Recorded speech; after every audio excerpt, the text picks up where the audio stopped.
అధ్యక్ష అధ్యక్ష అధ్యక్ష ఇక్కడ నేను ఒకటి క్లారిఫై చేయాలి అధ్యక్ష.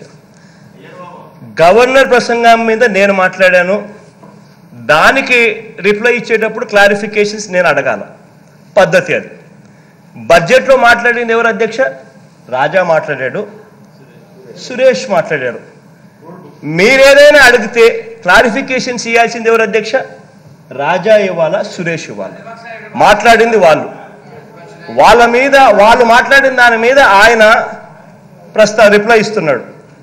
వీళ్ళు మాట్లాడిన దాని మీద ఆయన రిప్లై ఇస్తా ఉన్నప్పుడు మళ్ళీ క్లారిఫికేషన్ వీళ్ళే మాట్లాడారు కాబట్టి వీళ్ళు ఇవ్వాలి.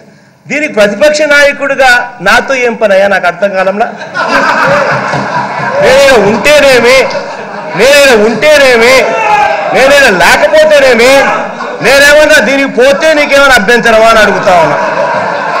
ఏమైనా ఇది వినేవాడు ఉంటే ఏదైనా కానీ చెప్పొచ్చు అన్నట్టుగా, వినేవాడు ఉంటే ఏదైనా చెప్పొచ్చు అన్నట్టుగా మాట్లాడడం ఏదైనా హద్దు పొద్దు ఏదైనా ఉండాలి అధ్యక్ష. ఏదైనా కానీ ఒక పద్ధతి ప్రకారం మాట్లాడాలంటే ఒక మీనింగ్, ఒక రీజనబిలిటీ అనేది ఉండాలి. అసలు ఇక్కడ లాజిక్ లేదు, రీజనబిలిటీ లేదు. ఏదో ఒక మాట మాట్లాడాలా, ఏదో ఒక అభాండం వేయాలా, ఏదో ఒకటి చెయ్యాలా. ఏంటంటే ఇది సెన్స్ ఉండాలి మాట్లాడేసరికి.